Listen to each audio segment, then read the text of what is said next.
Puji Tuhan. Siapa yang percaya Roh Kudus sudah ada bagi kita? Amin. Amin. Haleluya. Jadi kita bukan lagi menanti-nantikan pencurahan Roh Kudus. Amin. Karena Roh Kudus sudah dicurahkan dan sudah ada di dalam hidup kita. Haleluya. Kita akan dengar firman Tuhan, sama-sama kita mau belajar dan kita persiapkan roh kita, hati kita untuk dengar dalam firman Tuhan ini. Galatia 5 ayatnya yang ke-16 sampai dengan 26. Galatia pasal 5 ayat 16 sampai dengan 26. Yang sudah dapat katakan amin. Haleluya. Saya baca ayat 16, nanti Bapak Ibu Saudara sekalian ayat 17, ayat 26 kita bersama-sama. Ya, bacanya lihat titik komanya dan nikmati pembacaan firman Tuhan. Hidup menurut daging atau roh. Maksudku ialah hiduplah oleh roh, maka kamu tidak akan menuruti keinginan daging. Silakan.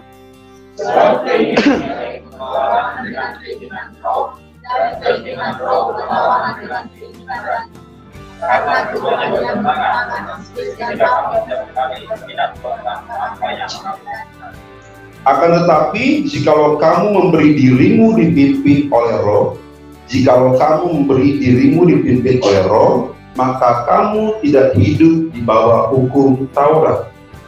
Perbuatan dari nyata, yaitu kesembaran, penyembahan berhala, sihir, perseteruan, perselisihan, iri hati, amarah, kepentingan diri sendiri, percidraan, roh pemecah. Demikian kemampuan, pesta pora dan sebagainya. Terhadap semuanya itu, dikatakan kamu, seperti yang dalam buat dahulu, bahwa barang siapa melakukan hal yang demikian, dia tidak akan mendapat bagian dalam kerajaan Allah. Tetapi buah roh ialah kasih, sukacita, damai sejahtera, kesabaran, kemurahan, kebaikan, kesetiaan, kelembutan, mengusahakan diri, tidak ada hukum yang menentang hal. Barang siapa menjadi milik Kristus Yesus, ia telah menyalibkan daging dengan segala hawa nafsu dan keinginannya. Kalau kita hidup oleh roh, baiklah hidup kita bersama-sama, dan janganlah kita gila hormat, janganlah kita saling menantang dan saling mendengki. Amin. Barang siapa menjadi milik Kristus Yesus, ia telah menyalibkan daging dengan segala hawa nafsu dan keinginannya. Di ayat 16 dikatakan, maksudku ialah hiduplah oleh roh. Hiduplah oleh roh. Ketika kita berkata bahwa saya ini orang Kristen, Kristen itu bukan sekedar agama, tapi Kristen berbicara the way of life, cara hidup. Cara hidup siapa yang harus kita teladani? Cara hidup Yesus Kristus Tuhan. Roh Kudus sudah ada bagi kita. Roh Kudus sudah ada di dalam hidup kita. Tapi maukah kita memberikan diri kita dipimpin oleh roh? Ini yang jadi permasalahan bagi umat Tuhan hari-hari ini. Saya nggak katakan salah, nggak salah ya, ada ibadah menantikan pencurahan Roh Kudus. Tapi bagi saya, Roh Kudus sudah dicurahkan. Lalu kenapa harus ada lagi ibadah menantikan pencurahan Roh Kudus? Itu kan pertanyaan. Seakan-akan Roh Kudus belum dicurahkan buat kita. Ibadahnya nggak salah. Roh Kudus sudah ada bagi kita. Pertanyaannya sekarang, mau nggak hidup oleh roh? Hidup dipimpin oleh roh. Hidup dipimpin oleh roh itu, ya menurut para ahli teolog berkata begini, dari John Bevere and Edison Bevere, ini kakak beradik. mengatakan bahwa hidup yang dipimpin oleh Roh Kudus berarti Roh Kudus akan menyatakan seluruh kebenaran Allah kepada kita. Sebab itu sangat penting bagi kita untuk mengundang Roh Kudus itu hadir, berdaulat dalam hidup kita. Berdaulat dalam hidup kita, memerintah penuh, mengontrol penuh kehidupan kita. Kita memang punya kehendak bebas. Tapi ketika kita mau menyerahkan kehendak bebas kita kepada Tuhan, maka setiap kehendak bebas kita yang berdasarkan kedagingan kita, itu tidak ada lagi.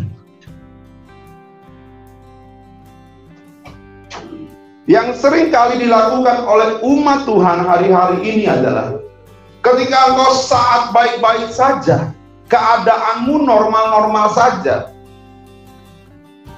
lagunya bukan suka-sukamu Tuhan. Lagunya apa? Suka-sukaku Tuhan, suka-sukaku Tuhan. Ditampar Tuhan baru Tuhan ampun. Jangan ditampar udah balik ke rumah Bapak nanti.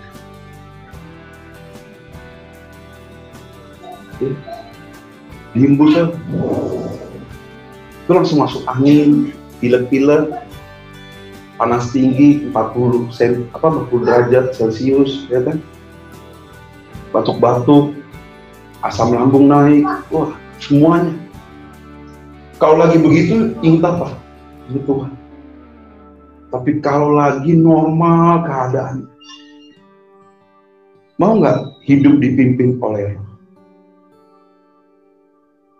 Elmer L. Towns berkata begini, bahwa hidup yang dipimpin oleh Roh Kudus berarti Roh Kudus akan menjadikan kita kudus di hadapan Allah, serta berada dalam keadaan yang sempurna di hadapan Allah. Tujuan kita datang beribadah dan mengikut Tuhan adalah menjadi sempurna seperti Kristus. Siapa yang bikin sempurna? Roh Kudus. Tapi kalau kita tidak mau menyerahkan kehidupan kita dipimpin oleh Roh, kita nggak akan bisa sempurna seperti Kristus. Nggak akan bisa. Apalagi kita masih daging. Yang selanjutnya, menurut J. Wesley Brill, bahwa hidup yang dipimpin oleh Roh Kudus berarti Roh Kudus mengajak serta memimpin kita dalam kesucian. Ya kan? Jadi kalau udah ngomongin Roh Kudus, muka-muka jemaat tuh pasti lecek dah.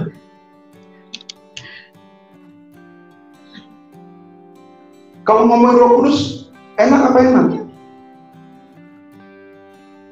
Tapi kalau siapa yang mau berkat hari ini, maju ke depan, itu ada 20.000 jemaat semua mau maju.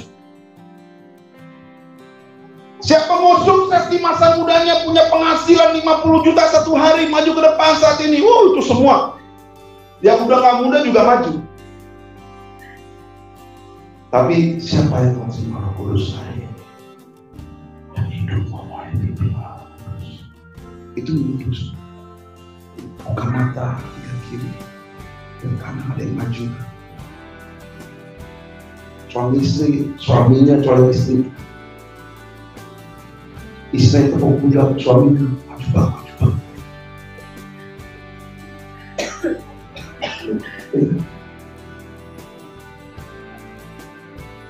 Makanya ketika Pak Gembala telepon saya, voice note, karena saya nggak angkat. Nanti hambanya khotbah tentang Roh Kudus dalam Tuhan Yesus.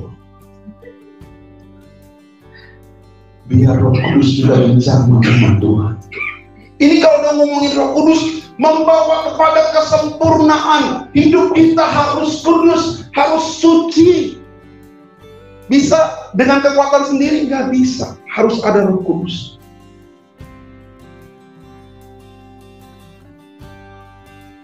Berpihaklah pada keinginan Roh. Saya lagi di foto sebentar, biar keren. Dia cari pose yang bagus dan tadi karena saya banyak gerak mungkin agak susah. Tapi itu tugasnya fotografer pencarian. Ya. Keinginan daging kita, apalagi kita seringkali pakai ayat ini kan, Pak, roh memang kuat, tapi daging lemah. Apalagi kalau kita disuruh beli daging RW, makin lemah kita.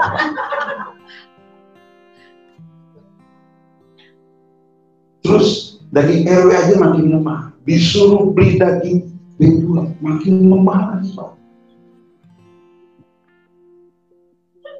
Ini selalu jadi alasan buat manusia untuk membenarkan setiap kesalahan yang dia lakukan. Roh memang kuat, Pak. Tapi ini kita masih daging. Pak, ingat kita masih di bumi. Masih di bumi, Pak. Belum di surga. Ini tempat latihan buat di surga. Kalau kita tidak memaksakan diri kita untuk dipimpin oleh roh dan memberi diri kita dengan kerendahan hati, jangan harap masuk surga. Lihat surga dari kejauhan. Di belakangnya udah api-api yang panas. Lihat surga tuh, ya, gitu ya surga ya. Kenapa sih gue masih mabuk? Padahal udah dibilang gak boleh mabuk. Kenapa sih masih gue cekek botolnya? Sambil nyanyi lagi, mabuk lagi, mabuk lagi. Daging memang lemah. Kalau engkau ikuti, habis engkau dengan keinginan daging. Jika mau berbuat baik, minta pertolongan daripada Roh Kudus. Jika engkau mau hidup benar, mau hidup sempurna, minta pertolongan dari Roh Kudus. Supaya Roh Kudus yang sudah dicurahkan oleh Tuhan, yang sudah diberikan oleh Tuhan sama kita, memimpin kehidupan kita, memimpin daging kita, memimpin akal dan hati kita untuk menjadi sempurna. Istilah daging di dalam ayat ini, dalam pasal ini, merujuk pada ketidakberdayaan manusia pada dosa. Kalau dosa rasanya pahit, ada yang mau makan dosa? Gak ada. Masalahnya dosa itu gak ada rasanya. Rasa-rasa tawar. Engkau bikin dosa mabok, ya itu rasanya. Engkau minum Shopee kah? Engkau minum Jack Daniel kah? Ya itu rasanya, rasa dosa ya begitu. Satu sloki bikin hangat tubuh. 2 sloki penambah imun. 3 sloki. Lihat orang udah makin banyak, padahal cuma berempat, kok jadi 8 sekarang. Sloki selanjutnya naik darah. Dia ngomongnya yuk pulang yuk, yang dia dengar, lu kok naik banget gitu. Apa-apa, pecah parah. Sadar-sadar pas ditangkap polisi, kenapa kamu begitu? Ada suara-suara yang ngomong sama saya, Pak. Ya ini ya. Karena udah kita nggak bisa kontrol hidup kita lagi. Udah di bawah pengaruh dosa.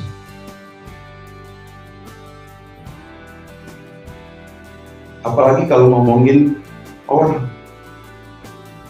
di pasar Batak sambil makan mie ayam gato. Ayah yang besar mie ayam ini hanya etema etero yang ini ada terjemahannya di bawah. Tunggu datang mie ayam ya. Oh iya datang mie ayam. Jadi apa yang mau kau omongkan tadi? Begini. Di depan rumah kami ada cewek, tapi tiap malam jam 7 malam, aku hitung kan 7 malam lagi, pas lah. Karena pipit dari jendela beda. Ganti-ganti cowoknya datang. Padahal nggak dibaca, dia di situ dokter umum. Buka prakteknya jam 7 malam. Yang datang pasien pada waktu itu masih laki-laki. Ngomongin enak. Ada rasanya ngomongin orang? Gak ada. Rasanya adalah ketika apa yang kau minum, apa yang kau makan itu rasanya. Saya mau tabung yang nggak tahu nanti. Apa yang dapat? Makin naik tensi ngomongin orang. Apalagi kalau saya dan teman-teman saya orang Batak. Hotelnya banyak. Bukan bintang 5 lagi. Udah diamond.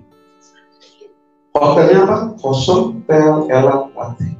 Itu sama. Artinya dengan iri, dengki, cemburu, sombong. Ayo haroh. Raja isi, raja iso. Kan raja-raja Batak. Emang di pesta orang Batak ada yang ngatur bang? Gak ada. Ayo raja, diamu raja, hula-hula ani. Batang nyari.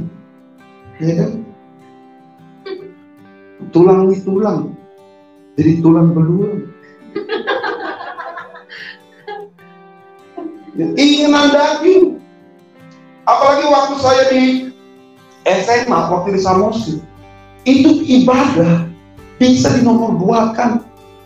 Demi apa? Manjunggu. Lagi panik kan? Pas terus gembala ngajak Pak Rumah Orbo, ayo cipta kita ke rumah jemaat, ayo Pak. Puasa namburu naking dan lo ibadah. Ya sana, amin. Bayangin, Tuhan yang kasih berkat, tapi dia bisa tinggalin Tuhan, itu keinginan daging. Apalagi kalau ada proyek 5M hari Minggu, tanda tangannya harus pas jam 10. Dan tempatnya ada di Karawang yang jauh sana. Kita kasih telepon Pak Yogi. Telepon, Shalom Pak Gembala. Oh iya, ada apa? Begini Pak, ini demi kebaikan bersama. Jadi besok saya izin karena ada hal-hal yang besar. Ini tidak boleh dilewatkan Pak. Oh ya kenapa? Ada tanda tangan proyek 5M di daerah Karawang pas jam ibadah Pak. Saya nggak tahu ini orangnya kenapa pas jam ibadah. Kalau kita yang punya kuasa untuk bisa atur jadwal, bilang Pak, saya boleh kehilangan ini. Kalau Bapak mau, undur jam 3 sore. Saya ibadah dulu. Sadrak, Mesak, dan Abednego hidupnya dipimpin oleh Roh. Dia berkata begini, hei Raja dengar. Dengar Raja ya. Raja disuruh dengar, bayangin loh. Kita kalau sudah sama uang aja, aduh. Kita bisa tinggalin ibadah. Ini Pak uang Pak. Iya tahu uang. Tapi yang kasih berkat siapa sih? Sampai tega-teganya bisa tinggalin ibadah. Sadrak, Mesak, Abednego bilang, dengar, Tuanku Raja, sekalipun Tuhan Allah yang kami sembah tidak menolong kami, dengar, kami tidak akan tunduk kepada patung buatan raja. Ketika hidupmu sudah dipimpin dan hidupmu sudah engkau serahkan kepada Tuhan, maka engkau bisa berkata begitu. Tapi kalau engkau masih setengah-setengah, hitam dan putih, lalu kau jadi orang yang abu-abu, gak dapat berkata apa. Katakan dia di atas dia, tidak di atas tidak, selebihnya adalah dusta. Jangan ada dusta di antara engkau dan Tuhan.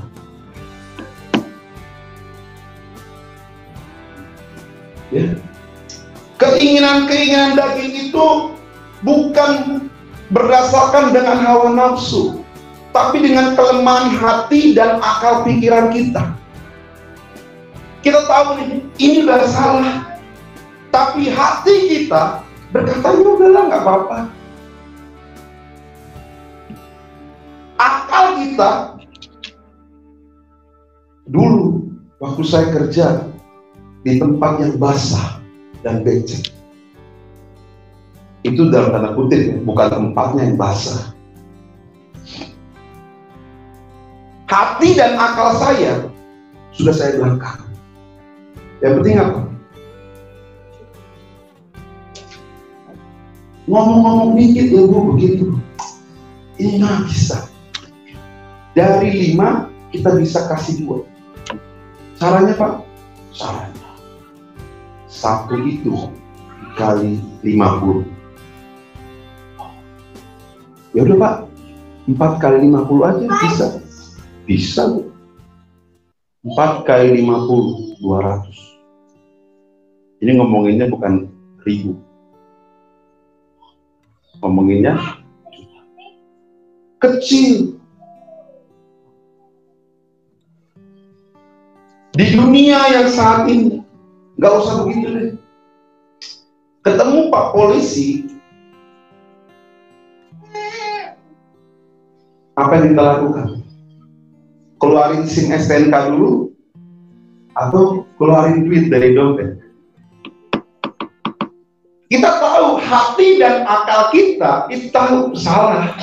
Nggak begini seharusnya. Tapi biar cepat. Benar.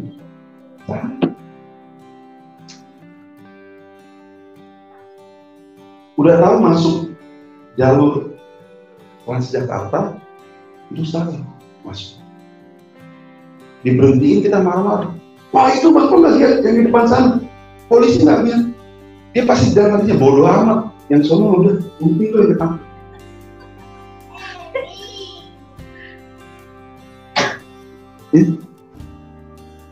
Jadi keinginan daging itu bukan karena hawa nafsu kita, enggak, tapi karena hati dan akal kita lemah, sudah tidak berfungsi lagi dengan baik. Hati dan akal kita sudah tidak bisa lagi membedakan mana yang dosa, mana yang enggak. Semuanya disamaratakan. Bahasa Ibraninya mandodos. Rata semuanya, sama. Ya. Keinginan yang baik berasal dari karakter yang dibentuk oleh roh. Nah, di ayat 22 dikatakan begini. Tetapi buah roh ialah kasih, sukacita, damai sejahtera, kesabaran, kemurahan, kebaikan, kesetiaan, kelemah lembutan, penguasaan diri. Tidak ada hukum yang menentang hal-hal itu. Di ayat sebelumnya dikatakan begini, perbuatan daging telah nyata. Ayat 19. Kenapa ayat 22 bukan dikatakan tetapi perbuatan roh ialah? Seharusnya kan kalau lagi ngomongin perbuatan daging, ayat selanjutnya ngomonginnya perbuatan roh. Tapi ini yang disampaikan adalah buah. Jadi begini, ketika hidup kita diatur dan kita serahkan sama Tuhan, maka yang keluar itu adalah hasil dari roh. Jadi kita bisa dirasakan, bisa dinikmati oleh orang-orang di sekitar kita yang dulunya ngomongnya kasar, sekarang udah lemah lembut. Kalau bawa mobil di jalan raya suka ugal-ugalan, sekarang udah bisa punya penguasaan diri.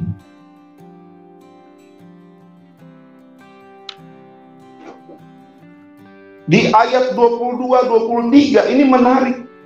Jadi saya katakan tadi, lawan dari perbuatan daging bukan perbuatan roh, melainkan buah roh. Hasilnya apa? Keinginan yang baik berasal dari karakter Roh Kudus dan kita keluarkan dalam kehidupan kita sehari-hari. Jadi muncul buah roh. Ingat, buah roh. Jadi nanti kalau update status di WA jangan buah roh. Salah. Ini buah roh. Satu buah punya berbagai macam rasa. satu pribadi, satu seorang Cipto Samosir punya kasih, sukacita, dan sejahtera, kelemah lembutan, penguasaan diri. Itu, jadi bukan buah-buah roh. Salah. Baca Alkitabnya yang baik. Makanya sering saya katakan, baca Alkitab, lihat titik komanya, nikmati. Jadi nggak salah update status di WA. Nanti diketawain, jemaat siapa sih ini? Buah-buah roh. Kalau dalam bahasa Inggris pun juga cuma fruit, nggak pakai S. Ya, buah roh. Jadi dari satu pribadi kita mengeluarkan kasih, sukacita, damai sejahtera, ada kesabaran, kemurahan hati, kebaikan, kesetiaan, kelemah lembutan, penguasaan diri.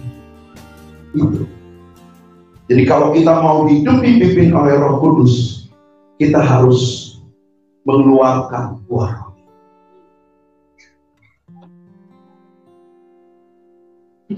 Ya, mengeluarkan buah roh. Dulu, waktu saya pakai motor saya yang sudah jadi tinggal kenangan, itu knalpotnya racing. Jadi kalau bawa motor, ada 06A, tiba-tiba berhenti. Itu jiwa maya sarinya keluar. Saya langsung zat, langsung di samping supir. Grong, buka. Bego kau. Macam yang viral sekarang, ibu-ibu sekarang. Go.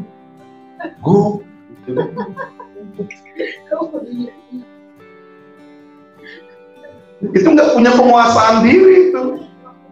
Boleh kau emosi. Apalagi kalau lagi berantem suami istri, ya kan?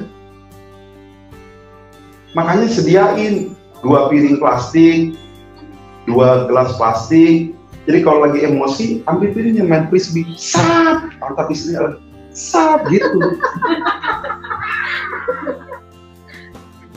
Ya kan? Kalau istrinya kabur, saya akan jemputin, enggak. Terus coba papa ambil gelas di dapur, iya aku ambil. Coba pecahin. Dan diambil gelas plastik, pecah nggak? Enggak. Kok nggak pecah gelas plastik? Ada asal papa gitu aja, jemput deh.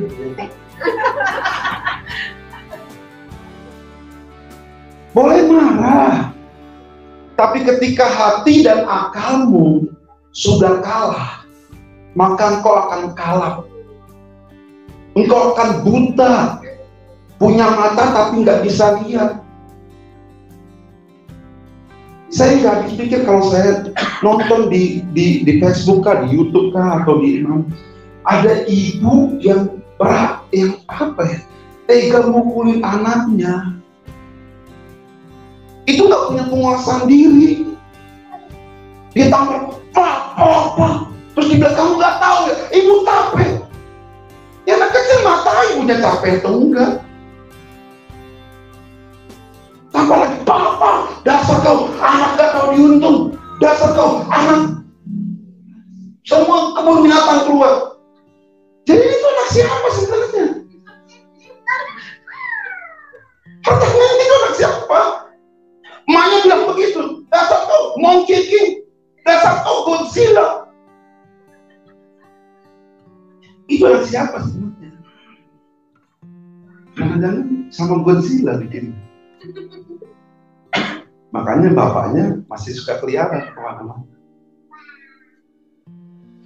Punya anak tuh ya kita anak-anak kan belum pernah jadi orang dewasa, tapi engkau orang tua sudah pernah jadi anak-anak. Harusnya engkau yang punya penguasaan diri. Ya. Saya ini orangnya suka lepas kontrol juga kalau lagi misalnya Gio lagi apa segala macam, terus suka menghendokin saya. Beratnya kalau masih 10 kilo sih nggak apa-apa lah. Ini 36 kilo sini. Ini gini goyang-goyang, apain? Sekali 2 kali sih masih lucu, ini makin emosi lagi, pinggang sakit ya kan. Terus saya angkat, saya dudukin, sentil kuping. Nah, kalau papa lagi itu kemarin, kalau nggak salah 2 hari kemarin, pas lagi hujan gede gitu, ngomong-ngomong, nanti hidup itu harus punya aturan.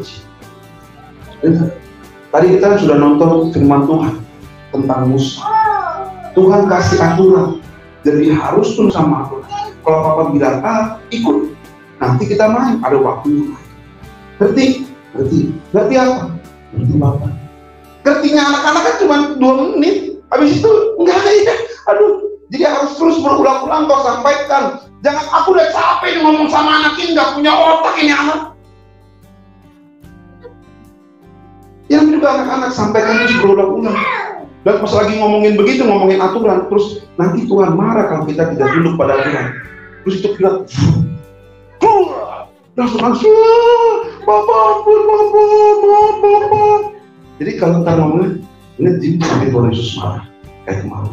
Ya Papa. Jadi kalau dia dengar tuh, Papa, Yesus marah ya sama aku ya. Iya, makanya tunduk sama aturan. Bersyukur kemarin ada petir.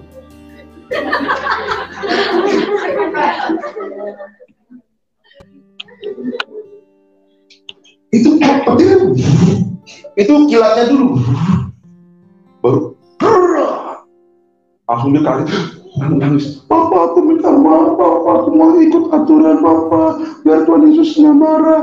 Damai Tuhan Yesus, terima kasih. Tuhan Yesus. Kalau hidup dipimpin oleh Roh, Tuhan kasih kemudahan untuk didik anak. Nggak susah kok didik anak. Yang penting engkau menghasilkan buah Roh. Amin. Kristus mati bagi dosa kita. Artinya di dalam Kristus kita memiliki kemenangan atas setiap keinginan-keinginan daging yang melemahkan hati dan pikiran kita.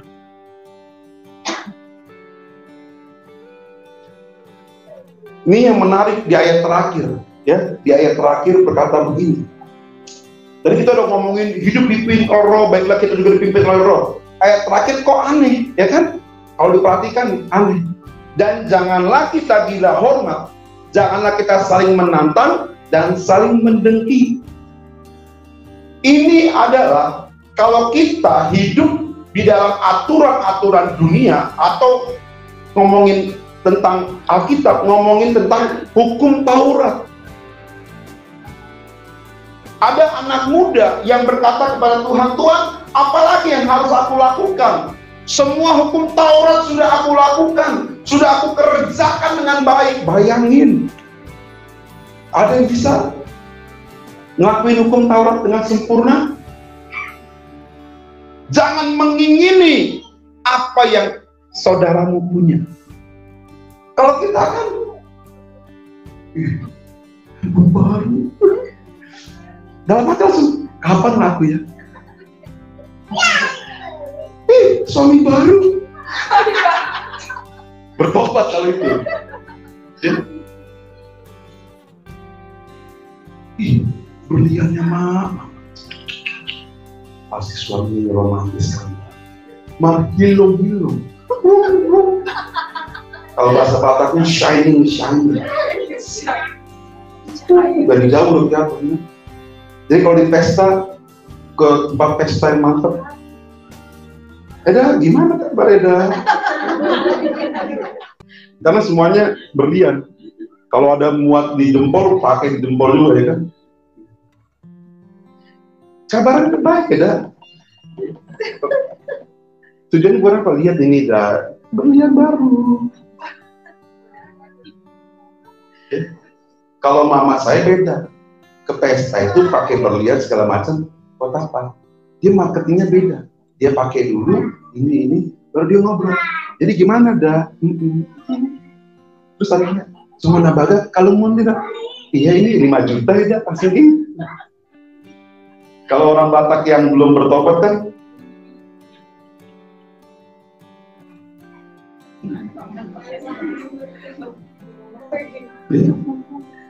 itu kalau kita masih hidup di dalam hukum Taurat, yang ada adalah kita pengennya jadi orang yang gila hormat.